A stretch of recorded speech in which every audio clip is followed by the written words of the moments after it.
I'm really excited today to have on the Sick Career podcast Corinna Calhoun.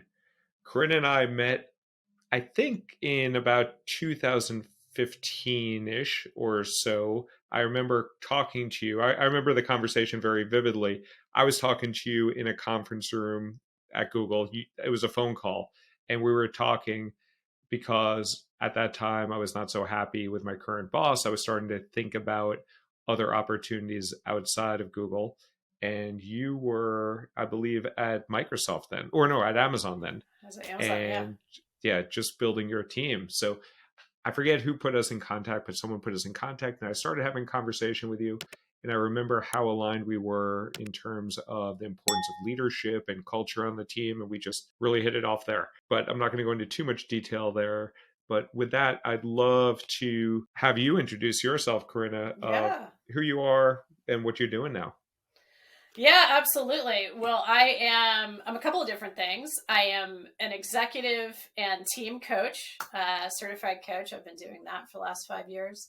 I am an organization development practitioner, so I can explain what that means if you or other folks are not familiar. And I am a tech veteran. So I spent nearly 3 decades in the tech sector, starting in the early 90s all the way through in leadership positions for companies, including Microsoft and Amazon, which is where I was when we first crossed paths. Yeah. And just going quickly into that. So you were at Microsoft under Steve Ballmer. I think you were Yep. there from 2006 to 2013. Then you wound up at Amazon and you were there a Right. brief, like about 2 years or so. And then you went back to Microsoft.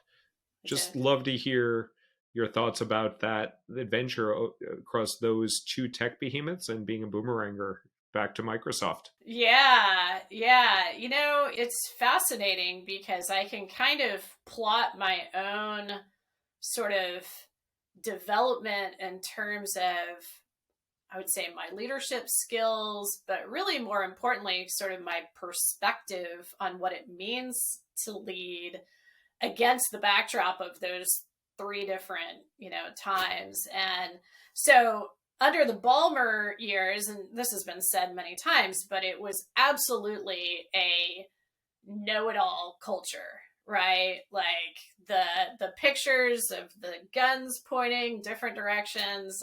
It's only funny because it's true, right?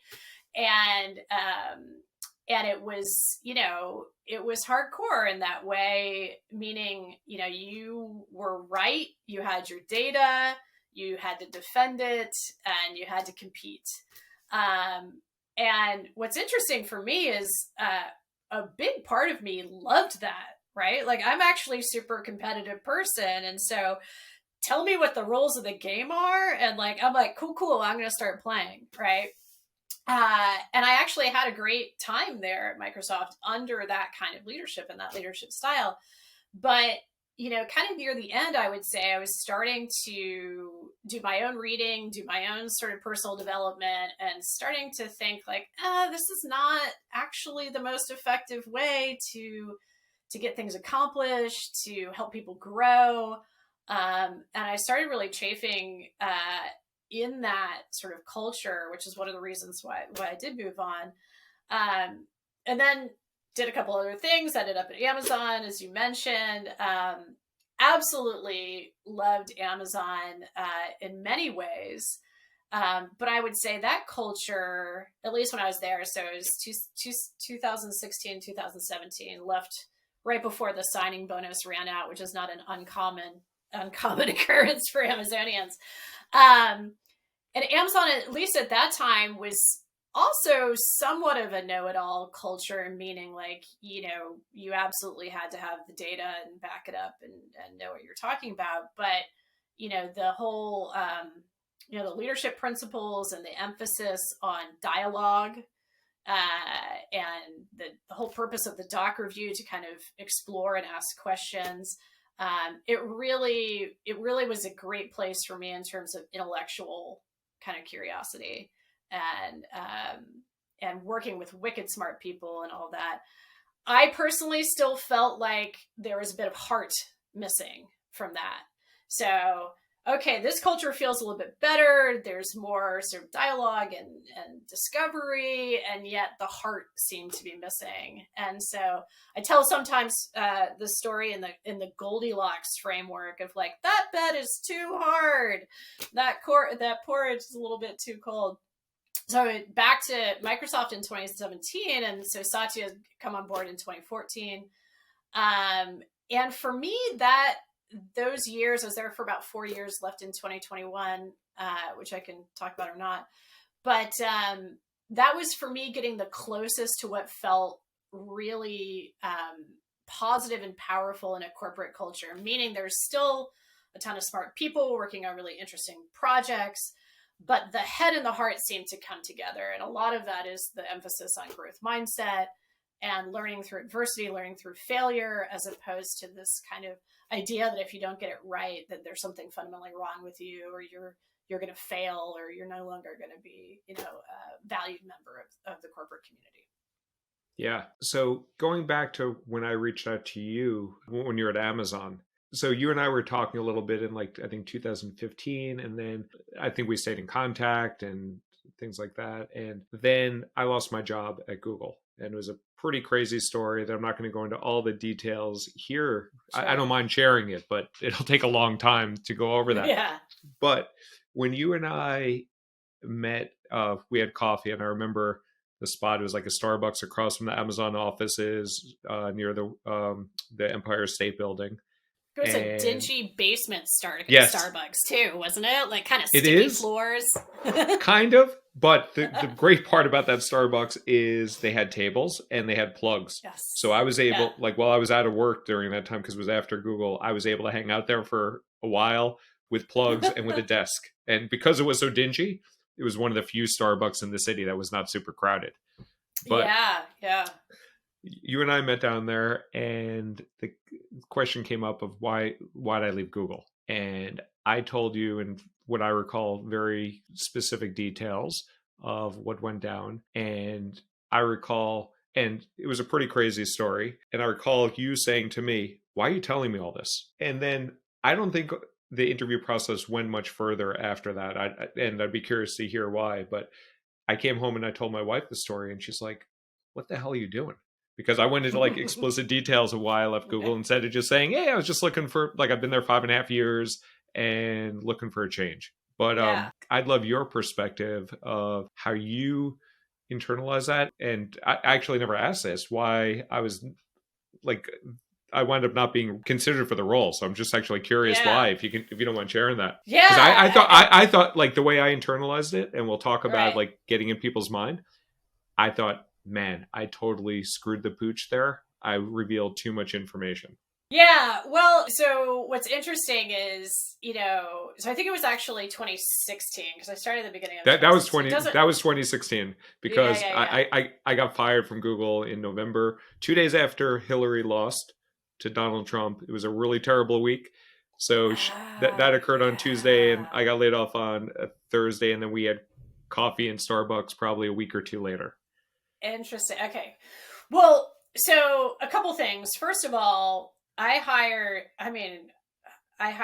probably close to 200 people in the time that I was there. Yeah. And yet that coffee, that conversation, I totally remember it. Like, you really made an impression on me, a really, really strong one. And I can't say I remember exactly what was going through my head when I asked you, like, why did you tell me all that? Yeah. But what I do remember, I remember leaving that conversation and thinking, wow, that Alan has a tremendous amount of integrity. And in telling me what he told me, because you didn't have to. There was no, you could have just said, parted ways, whatever. You could have given me like a million reasons.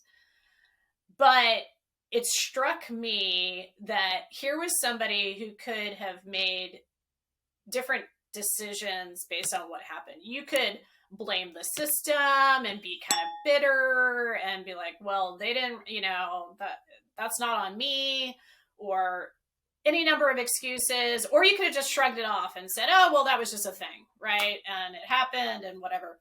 But the impression that I got was, here's somebody who has just gone through something very challenging, who is deciding to figure out what to do with that data, right? Like, what am I going to do with this? And I think, and correct me if I'm wrong, but I think it is actually one of the core reasons why you're doing what you're doing today, right? Like, It's one of one the of them. inspiring Yeah. moments. Yeah. Yeah. And so it really stood out to me of like, wow, that's really commendable to go through that situation and take the decision to say, okay, what am I going to learn from this? And I'm going to have the integrity and the, maybe just the like confidence to tell my story. And if somebody doesn't respond well to it, then that's more about them than it is about me, right? We all make mistakes. We've all had moments where we're not at our best, and you just sort of seem to inhabit and own that, and let it take you forward. In terms of why you didn't move forward, I think it was actually, if my memory is serving me correctly, it was I think the most senior role I was recruiting for at the time. I think it was actually a level 8, if I'm not mistaken. I can't Yeah, I remember. believe so. And there was a lot of scrutiny around it, and I don't even know that I actually filled that at the level 8 that I was intending to. So it wasn't Yeah. actually anything like specific with your candidacy, or certainly what you disclosed. I think it was more just the nature of the role itself. I will tell you though, I did have a moment in my head of thinking, I wonder if if Alan came over to Amazon and told the story, I wonder what other people would make of it, you know? Yeah. And I didn't have a good answer for that because, it's not like Amazonians don't make mistakes, right? There's the Right. self-critical LP and whatnot. It did cross my mind, but mostly I just remember being impressed. Cool. Well, I appreciate that. Until like we were connected a few months ago, I was still thinking that I botched that interview. I still do not recommend to my clients to be as honest as I was, because you never know how someone's going to interpret it. But it also gets into mindset about what I was telling myself, the narrative that I was telling myself and my Mm-hmm. wife at the time, and some friends that I told people that I said this, because I felt really bad. I was like, man, I just messed that up. And at least I learned, and I never told that story again during an interview. I've told people the story, Mm. and I'll tell it one day. But it wound up not hurting me. But in my mind, I thought it hurt me. So I know with a lot of your work now, you are really going into like the narratives that people tell themselves and how they're thinking about things. And especially during this time when lots of the companies that we've worked at, Microsoft laid off 10,000, Amazon laid off 18,000, Google, where I've worked, laid off 12,000, Meta's laid off 11,000, Salesforce 8,000. They're doing it, and at least a lot of the people that have reached out to me that I know have been impacted, it's not necessarily like it's definitely not the bottom of the barrel, because I've reached out to some of those folks thinking that they would have been on the chopping block, and they're like, thank God my Yeah. job is safe. And some really high performers have been cut. So how does someone internalize this? I don't know if you've been laid off in your career. I've been laid off 5 times, but um how, like, talk a little bit about the story Yeah. that people tell themselves, like the narrative, Yeah. and how that impacts their whole mindset on their career.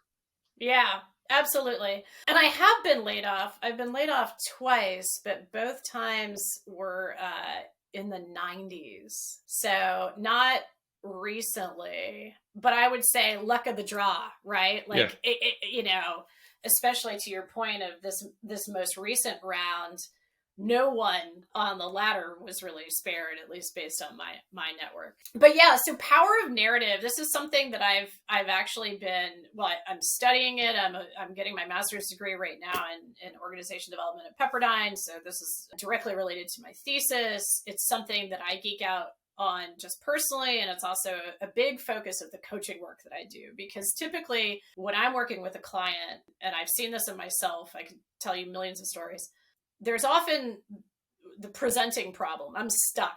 I got laid off, or I didn't get laid off, but I feel stuck, or I want to go for this role, but I don't think whatever. Something the person is here and what they want is over here, right? And in between, there's usually a story, right? There's some kind of story that they may or may not be immediately aware of. And so the first piece is become aware of the story you are telling yourself, right? You can do that by asking a partner or a friend, like, let me just talk through what I'm going through, or you can do it in journaling. There are a bunch of different ways.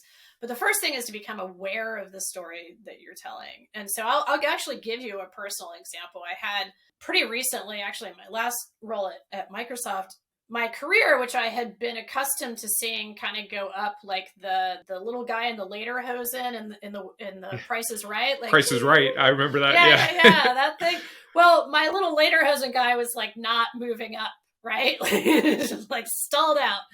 And I was really frustrated, and why is this happening? Blah blah blah.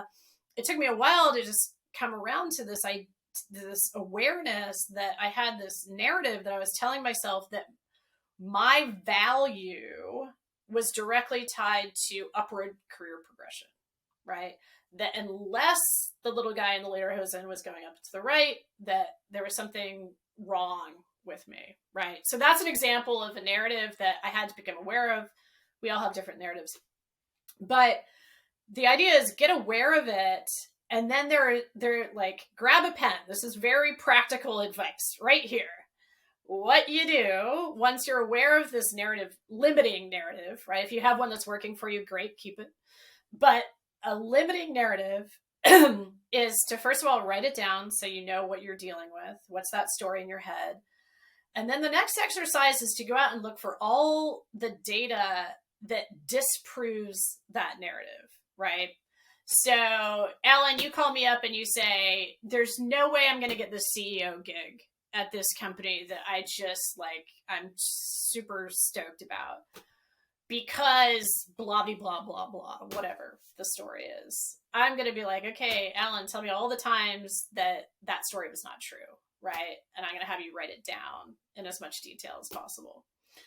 And then the next step is, write the narrative the way you want it to be, right? And I'm not advising, pretend that difficulties don't exist, right? I'm not, that's not what I'm peddling here of oh, well, I just graduated from college and now I'm going to be the CEO of Starbucks in 2 years. Okay, maybe something a little bit more manageable.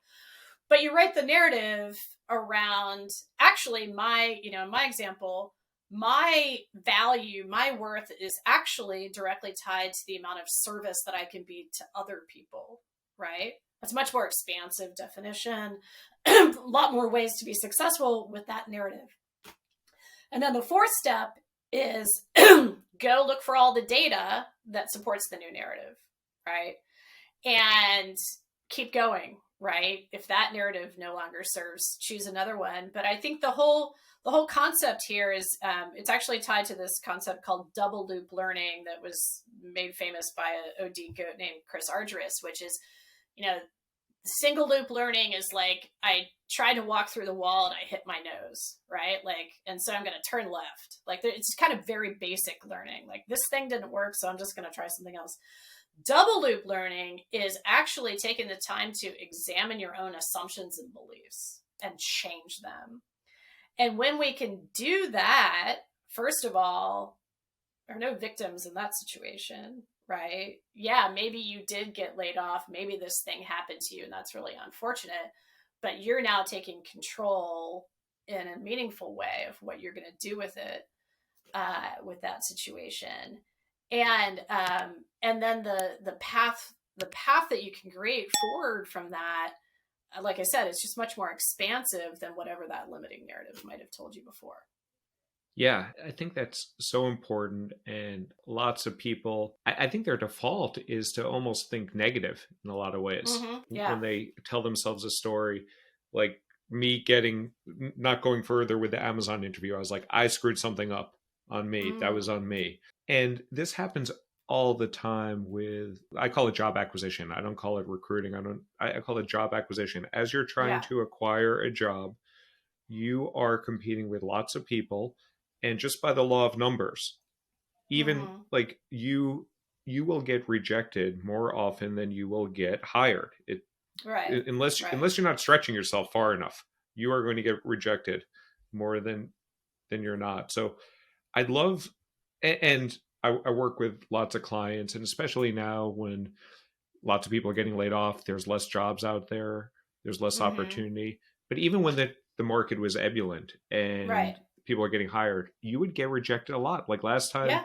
I did a concerted job search, and I'm a little bit crazy with this. I applied to 300 jobs. I got five That is offers, crazy. but yeah, but that means I got rejected or ignored for 295 Yeah. of Yeah. them, Yeah. and I was okay shaking that off, but it probably took me years to deal with that. How do you suggest, like, some of it is the narrative, but Yeah. for people that are going through the job search, that how do people, like, how should people deal with Yeah. these failures and rejections, which will come? It's inevitable that it will come, and you will not know the reason why. And then it's very important on how they're internalizing it and the narrative Yeah. they're telling themselves. Yeah, for sure. And the answer is pretty straightforward in practice, not the easiest thing. So I'm just going to acknowledge that up front Yeah. and say, if what I say right now, you're like, cool, cool, I want to do that. You may need some help. You may need a coach. You may need a friend, a buddy, somebody, because it's not the easiest thing to do. So the first part of that is really about your mindset and your intention, right? Okay, so I'm going to use your example of like, I'm going to go out, I'm job hunting, I'm going to go apply to a whole bunch of jobs. I know up front, irrespective of today's climate, that I'm going to get rejected from most, if not all of those, right? So the mindset piece is around, thinking about what can be gained from each no, right? And there's this old story. Have you heard the joke about there's a pony in there somewhere? Have you heard that? I don't think so. Well, it's like a fable, and then it was a joke. Anyway, just two brothers, one's optimistic, one's pessimistic, and they wake up and it's Christmas morning. There's a big pile of, what, poop under the Christmas tree. And the Horse poop. optimistic brother, well, it's just poop. It's just poop. Okay. And the optimistic brother just gets a shovel and starts shoveling and says, with this much shit, there must be a pony in here somewhere, right?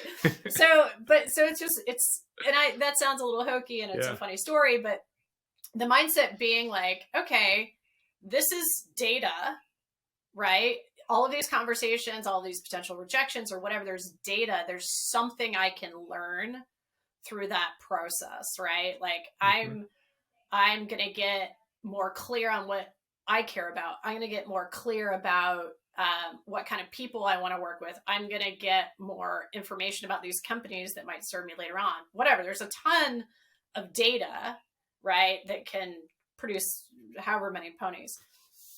And part of that is actually setting that intention up front. So there have been a ton of research studies, psychologists and so forth that have shown that when you set your intent around learning, so like say university students going in and taking a really difficult exam, right? Especially if there's any kind of confirmation bias that they're concerned about, right? If the students go in and their intention about that is, okay, well, I'm just going to learn through this, right? My intention is to gain some more insights or to gain some practice or whatever. It activates the parts of your brain that are, open to nonlinear thinking, creativity, problem solving, empathy for yourself and others, like all the stuff that you want, right? Like the good stuff.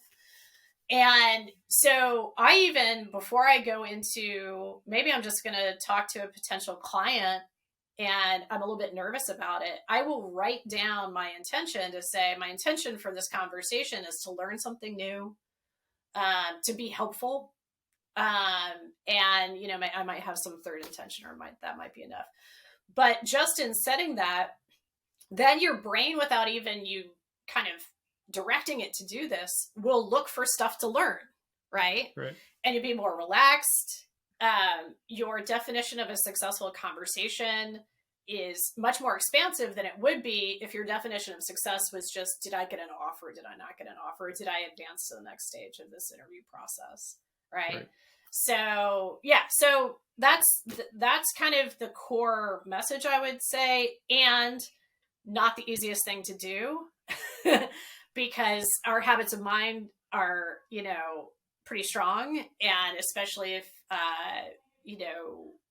we're maybe concerned about finances or there are other stresses in our lives, it's really hard to activate that part of the brain. Like we want to go to the freeze, flight, whatever, fawn, whichever F you tend to revert to.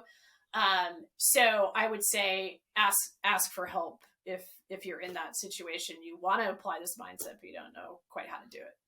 Yeah, I think that's a great idea. And as you go into an interview, you can learn, even though you don't get feedback. Every Right. interview that you do, actually, one tip that I teach my clients to do is actually record the interview. They're not, and listen to it after, just so that they Yeah. can learn and listen. And it's just an opportunity to learn. And also, with every interview, I tell people to connect with the individual on LinkedIn. So even if Yeah. you get rejected for this, you're expanding your network, you're expanding your connections, and you got something out of it. And every interview Yes. you do, you will get better. Yeah. The problem with interviewing is you don't get feedback. So when I play tennis, well, I don't play tennis anymore, but if you play a sport and you have a coach, or like even at work, you get feedback. Someone's like, "Good job, Corinna," or "Hey, you could have done this differently." So you like, whether they give it to you direct or not, you are getting feedback. With interviewing, it's almost a binary outcome. Either you move on to the next round or you don't.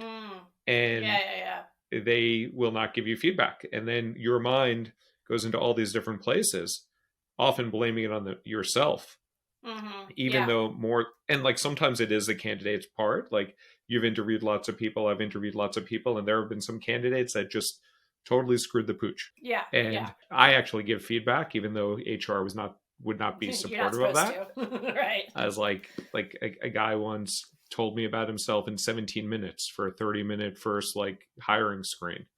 And I was like, dude, like after Yeah. that, quite like, and he was like 1 year out of school. I was like, you're Oh, just yeah. like, so I gave him that feedback because I was like, Yeah. this isn't going to go anywhere.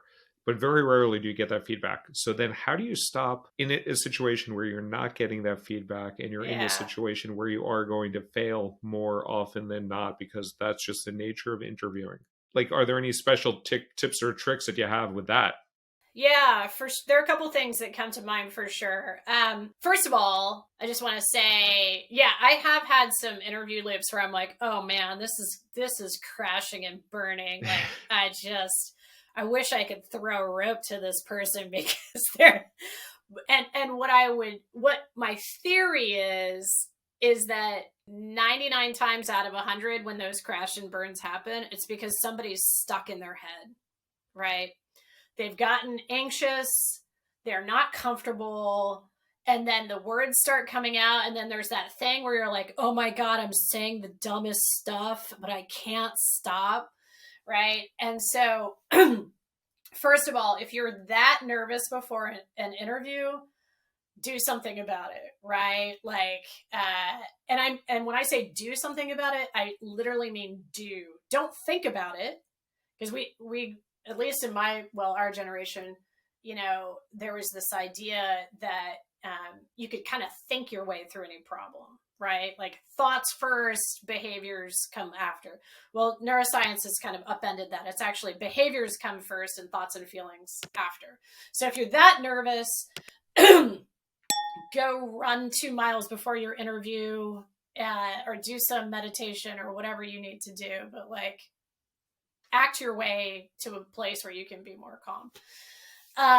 Then in terms of feedback, I would say, again, if your intention is to learn something maybe general or very specific from this interview, and to connect, to your point, right? Connect with the interviewer, right? You never know. Here you and I are talking, what, 7 years after being in a sticky Starbucks basement, right?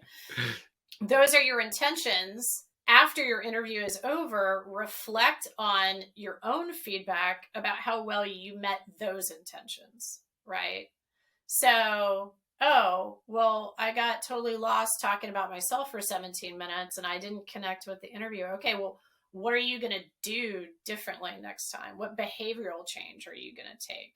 Well, I'm going to have a timer. I'm going to, pinch myself every time I say the word, I'm going to, whatever it is, right? How well did I do with the connection? Oh, well, I forgot to ask, the questions that were really meaningful to me. Okay, cool. You just learned something. So pat yourself on the shoulder. And then next time in that next conversation, then you do have something. So it's not the same feedback loop as like, oh, I hit the ball into the net, or, Ellen told me to stop whinging about myself for 17 minutes, but you gave yourself some feedback that you can actually translate into a behavioral change in your next interview. That's great. And that's really great perspective. And it's really difficult because your mind is telling you one thing and you're not getting that feedback. So it really only behooves you to have a positive mindset, to internalize what you're, and write it down, like what you said, to have those positive thoughts, but also be prepared. You can't just say, I'm going to get this job, and then don't prepare for that job. So you've interviewed lots of people at some of the world's best companies, and Amazon is notoriously hard with their interviews with their LPs and their LPs leadership principles and bar raiser. Talk a little bit about the difference between the interview process between Amazon and Microsoft. Yeah. I'd love to hear that. Yeah, well, and you've been through the Amazon loop because you recently turned down a job there, Yes. if I'm not mistaken. Yes. Yeah. So you have your firsthand knowledge there. I love the Amazon interviewing process, and what I love about it is the bar raiser. So for your listeners who are not familiar, every loop has a bar raiser who's actually not part of the business unit, like has no stake in the outcome of the interview other than to raise the bar, meaning whoever the candidate is 50% stronger than everybody else in that level, right? So it's an Amazon hire before it's a job fit hire. And the rigor that they put into training their bar raisers and all the interviewers and like it's a little insane. But what it manages for is like, there's always going to be some subjectivity. There's always going to be some bias. You can write interview feedback to hide your bias if you really want to. You can get really good at that. But they've done their level best to kind of weed that out in the interview process. So you don't see feedback like, seems like a great guy, or I think Alan would be a great cultural fit, which just means Alan's white like me, or, we have a similar educational background. Like there's all those sort of terms that people use to just say Googliness, like, that Google calls like, it. likes like, right? Yeah. And so what I would say though, is when you're going into an Amazon loop, like over prepare, plan tight, hang loose, right? Like, and, I must have, gosh, when I lived there, I must have spent 40 hours prepping, I want to say. Like, maybe that's too much. I don't know. I got the job. So over prepare, but then when you're there, be present, right? And that's what over preparation allows you to do, is when you're at that level of prep, you don't need your notes anymore. You don't need anything. You just need to show up, be curious, have your learning intentions, and I think the most important thing in an Amazon interview is the self-critical and the learn and be curious, right? Like they really want to know, okay, so Ellen, you goofed, you made this mistake, at Google. What are you learning from that? Right? Like, how is that becoming an asset to you going forward? Because you've had to learn through that experience. Yeah. Microsoft, I adore Microsoft. I actually hope to go back there for my third and final stint at some point. but they have kind of gone the opposite direction, at least more recently in my experience, where um, sort of the rigor that used to exist there is largely gone now.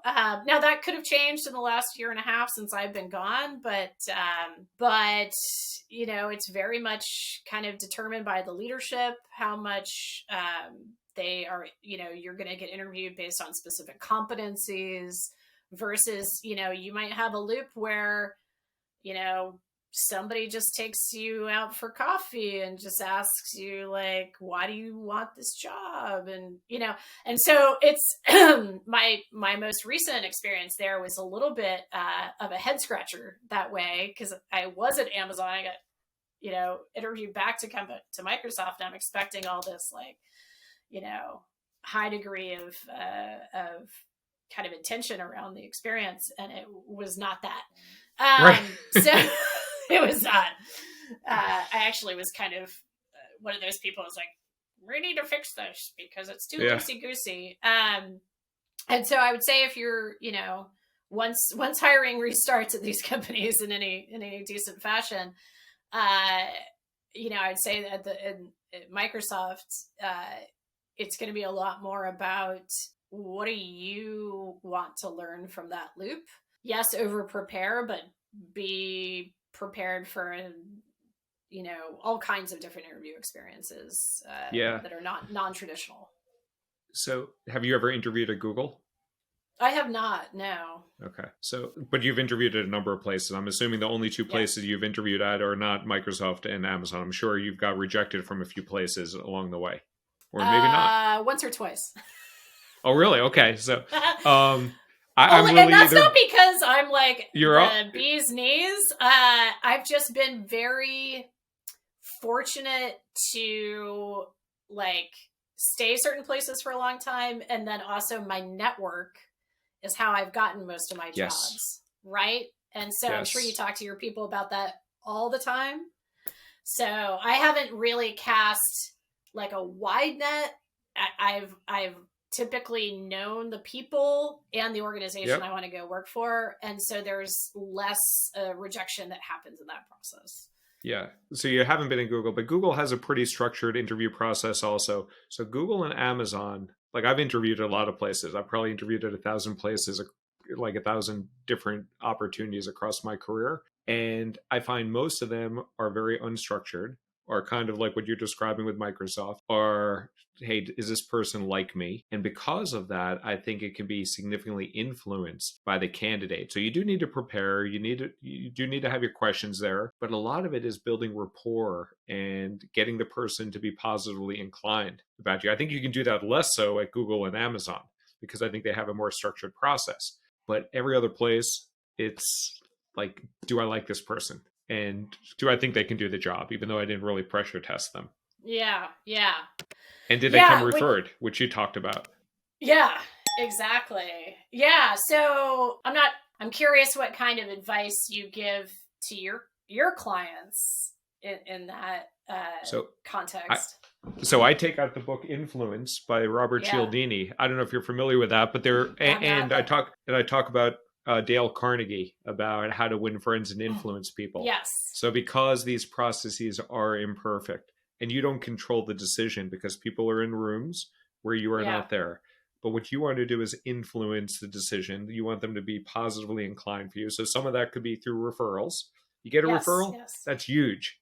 Yeah. Even if you don't have a referral in right away, if you can get some surround sound, so as you're in the process of interviewing, if I'm like, hey, Corinna, by the way, I'm interviewing at Microsoft. If you know, like, I know you know this leader here that I'm interviewing with, would you mind putting a kind word on my behalf? Sure. So you get that surround sound, and you get them to like you. You build rapport. You talk about their kids. You talk about weather. You do whatever. All this silly stuff that winds up actually benefiting people that have more commonality with each other, and it hurts people that are underrepresented. When you're Black, there's only 5% of people in the organization that are Black. So there's less people that look like you, or Latinx, or a woman in tech. There's only like 33% of women are in tech. And if you look at engineering or leadership, it's even more putrid. Yeah. So it's very imperfect, which is a bummer. Yeah. Which is like a big part that I appreciate what Amazon does. I have some beefs with Amazon, Right. Right. but they have SOPs, standard operating procedures Yeah. of how they interview. They do. They Yeah. do. Yeah. And so do you want me to comment on that? Because I do Yeah. have a Yeah. couple thoughts. Yeah. Yeah. I'd love your So thoughts. yeah, I mean, I would say, the Dale Carnegie, like there's a reason it's still popular now, right? It works, right? Yeah. And I think one of the lessons is like, treat other people the way your dog treats you when you come home, right? Like, like, oh wow, Yeah. cool. Like, Yeah. maybe not quite as much tail wagging, but Yeah. like Yeah. genuine interest and excitement to be around the other person is contagious, right? Yeah. And we all, we're social animals. We all want to feel good. We want to feel like we're connected to other human beings. And so when you genuinely feel that way in yourself, like, wow, I'm really looking forward to this conversation. I'm going to learn something. I'm going to connect with Alan. I'm going to learn something about him as a human being, but also about this role in this company. Like, that will infect in a positive way the other person. Even if you're, I'm not saying be extroverted if you're not, right? But like the genuine emotion of it will bleed through in an authentic way for you. So again, if you're super nervous or you haven't done enough homework, like, go address those things. Like, do your homework and do whatever you need to do, stand on your head, whatever it takes to like get yourself present for that conversation so that curiosity can come through. I will say there's a fun little hack. Just quick sidebar. One of the types of coaching I do is called positive intelligence coaching. It was created by this guy, Shirzad Shamin. Fantastic. Look it up if you're interested. But he's got all these sort of micro tactics that you can take to activate the parts of your brain that serve you best. And so, for example, in that scenario, I'm going to go in and I'm interviewing with Alan. I'm kind of nervous. I've done all my prep and everything else, but I still feel that like, I might tell myself, hey, in the first 2 minutes of talking to Alan, I'm going to pay attention and find a word that he says he says it really unusually, right? It's a silly thing. You'll never know I'm doing it, right? I'm not broadcasting that or anything. What that's doing is it's giving your brain a job to do that takes its attention away from feeling nervous. Huh. And Interesting. when I'm paying attention to you that way, and I'm like, you're like, wow, I'm really fascinating dude, right? Like, this person's really paying attention to me. But what I'm doing is just like, what's that word going to be? What's he going to say? Yeah. What's it, And then your body starts to calm down from there, And Yeah. so influence, all these things that you're talking about are great, but it's really the beginning of that conversation is such an important, they say like within the first, 0 to 5 seconds, Yeah. people make their determination about you. So whatever you can do to get yourself in the best spot you can be for those first couple seconds, minutes, that's really important. Yes, I've seen it happen all the time.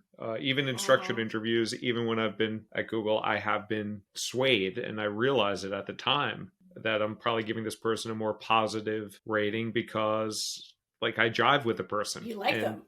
Yeah, but at least we had 4 other interviewers, and they all submitted Right. feedback anonymously at first, which most companies don't, and it's too easy to tip the scale. So we're running a little low on time. Anything else that you want to share with people from either a mindset perspective, or there's 2 different type of people that are listening. Like, when I started this podcast, everyone was like, accelerate my career, let's get a new job. And people are still looking for that, but then there's some people that have just lost a job, and how do I deal with that? So anything else you want to, you're a seasoned executive. What other sick advice would you like to share with our audience about how they navigate these tumultuous times? Yeah. And, I'm going to go with a journal prompt that I use probably once every 3 months or so. And this is courtesy of Jerry Colonna, the venture capitalist, wrote a book called Reboot. And the journal prompt is this. It is, how am I complicit in creating the conditions I say I do not want.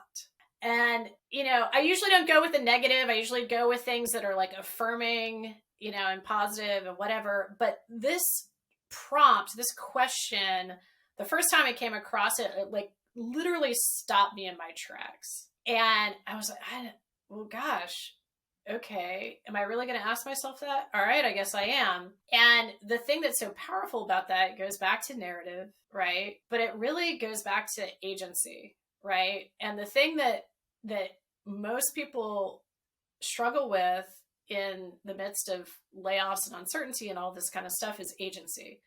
I feel powerless. I don't feel like I'm in control. All these decisions are being taken, by other people. That is not a position of power, and it's not a place that any of us want to inhabit for very long at all. And so, asking that question, no, it's not your fault that you got laid off. No, whatever, But how am I complicit in creating the conditions I say I do not want? Oh, I'm sitting here eating Cheetos and bitching about this to my friends. I need to get up and go for a run or go have coffee with a friend or whatever that behavioral change is. Again, behavior first, thoughts, feelings follow. And the more you do that, the more you practice that, the more awareness I certainly have gained of like these sort of, again, micro movements that I can take that get me out of whatever difficult situation I might be in. And say that again. How am I being complicit in? How am I complicit in creating the conditions I say I do not want? So yes. I say I don't want to be unemployed. I say I don't want to be sad about this situation, but what am I doing that's contributing to that? So I love that. And I'm going to follow up with you with the quote so we can put in the show notes. But that is something on the silver lining of all these layoffs that I hope it's a wake-up call for people, that everybody is employed at will. And what that means is that the corporate Grim Reaper can come tapping on your shoulder at any time. So by not taking action, by not having your resume up to date, by not always looking, you don't have to actively look, but it's probably safe to like get your interview skills out there anyway. So that because you are being complicit in the whim of some corporate layoff, which frankly, from like people that people that I know, it does not make sense. It's not done on the lowest performers. It's not done on the most expensive people. It's not done by a certain region. I really am actually curious how some of these decisions are made. Like I've been part of layoff decisions in the past, but we'll talk about that some other episode. But some of this stuff is just crazy. But I love that. And I think that goes well with the theme of this show, that always be owning your career. And you should always think about what you can be doing so that you're not complicit. You're not just waiting for something to happen to you, but you're taking control. So and if you need help, you better ask somebody. Yes. Phone a friend, call a buddy, hire a coach, do something. But take control. Take control of your own destiny. Awesome, Corinna. Well, this was such a fantastic conversation, and we're not in the basement of a sticky Starbucks in New York. I don't even recall it being sticky. It's interesting that you did, because for me in New York, that was actually a fairly clean Starbucks. Yeah, it was a little dark because it was in the basement. I don't know if it was, but when places look like they're sticky? Yeah. It's definitely dark because it was in the basement. Usually there's windows into Starbucks. This one you had to go downstairs. But thank you so much for the time. And the last question, if people want to reach out to you, if they want to connect with you, what's the best way for people to find you? Yeah, I'm pretty basic on the socials. Just LinkedIn. Yeah. So / Corinna Calhoun, Corinna Calhoun. That's about it. I'm going to stand up a website at some point, but I've got a thesis to write and a bunch of other stuff to do. So it's just hit me up on LinkedIn. Introductory conversations are always free, and I love talking about this stuff. So don't hesitate to reach out. Awesome. And I appreciate you taking a little time away from writing your thesis to be here on the Sick Career podcast and shedding some light on mindset and careers in tech and not being complicit. Yeah. Thank you, Alan. It was fun. Thank you.